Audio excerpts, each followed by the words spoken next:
Eden Zero is back, and this one made me have a few questions, but we'll get to that, because those questions happen at the end of the chapter, so let's start at the beginning. So Jin and Keely are completely beaten up because Sister wouldn't hold back, even after they got their memories back. They kept trying to tell her that they got their memories back, so they actually stopped trying to fight her. She apparently wasn't getting the message and just kept on wailing on them. So basically, it just became a one-sided fight as they tried to explain what's going on. Apparently, Sister just kept on going until she just was tired and started huffing. Makes you wonder how an android can get tired, but whatever. Well, they used to be human, so Keely starts crying and hugs Sister because she's just so happy that they could finally reunite. That's when Muskoy apparently calls up Sister with his memories back. He starts freaking out like crazy. And because he finally realized who Homaru was. Most likely, what jogged his memory was seeing Homaru's swords. Because for an instant, he saw Homaru manifest her ether gear, and then it faded away. Because once again, she doesn't have her memory, so she can't actually use her power properly.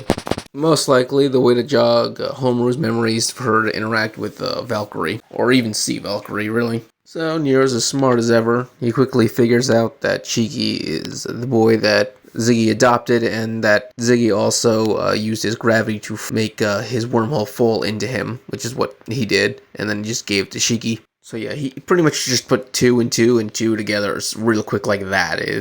Nero's as smart as ever. But he doesn't seem to be as cruel as he used to be, and we'll get to that. Nero realizes that Shiki isn't using his warp or the gravity to its full potential, and he decides he's going to basically teach Shiki how to do it. While he's beating the hell out of Shiki, he tells him to go into overdrive, and Shiki's like, I can't go into overdrive, I don't have the body I had 3 years ago. And Nero's response is, that's not how overdrive works. Overdrive is surpassing the critical point of ether. In other words, forcibly changes your body to fit its needs.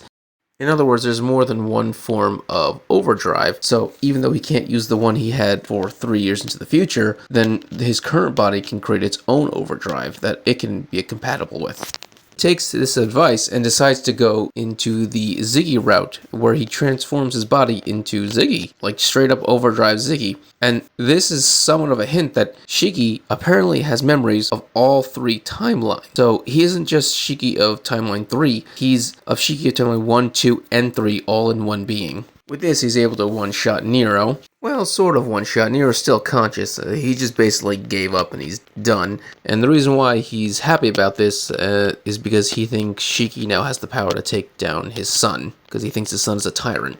Which, technically, Nero had to have been a tyrant himself because he conquered the entire cosmos, the AO cosmos. All Shira did was just take over from his father. Like I said, it seems that Nero became less of a tyrant over time, unlike in the Universe 3 and 2, where he still stayed a bastard. That's when Draken Joe finally shows up, which I was wondering about last chapter, because after all that was happening, you would think that he would have shown up by now, but he finally did. And he's basically ready to take out Shiki.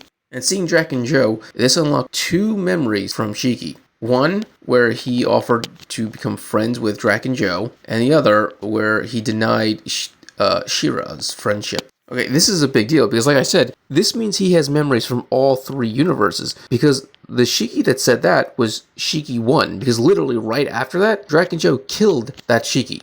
And the reason why Dragon Joe did that is because after doing all the horrible things, defeating the entire Eden Zero crew, cutting off Weiss's leg, basically just humiliating and torturing all of them, Shiki, even in tears, still had hope. And so that is what led to Dragon Joe killing him, because people only have 2 values to Dragon Joe. Money and a source of vitality to suck the life out of. So if the person still has the ability to resist him, they're too much of a threat. He has to get rid of them. So that's why he killed Shiki of Universe 1. The fact that this Shiki remembers that means he has the memories of Universe 1 Shiki, which is insane to me. Also, the denying of Shira's offer to be friends was a good thing because Shira was a monster and Shiki could tell that Shira was a monster. But he's decided to go back on that entirely, and also, it seems to also forgive Draken Joe for killing him. Because right then and there, Shiki declares that he's going to make friends with both Draken Joe and Shira. It's the best way to save both of them and also this universe. Yeah, so both Pina and Draken are both very confused by this. Nero thinks it's funny. I'm also a little bit confused, not just by the fact that Shiki has all memories of every universe, but also by the simple fact that Draken Joe is a monster and Chira is even worse. I don't think you can befriend either of them. One, sucks the life out of people to stay young forever, and the other is a genocidal lunatic. I don't know if this is optimism, stupidity, or just insanity on Shiki's part. I mean, I've never seen Shiki try to talk no jutsu anyone, but okay, let's do this. I guess this makes sense when you think about it, because so far in all the other universes, Shiki has already fought all these villains and defeated them physically, so I guess rehashing old fights doesn't really have any value anymore. It's kind of like every other shonen where if a villain survives and they come back later, they're not allies with the good guys, but they are not in a very hostile relationship kind of thing. I think that's where we're going with this.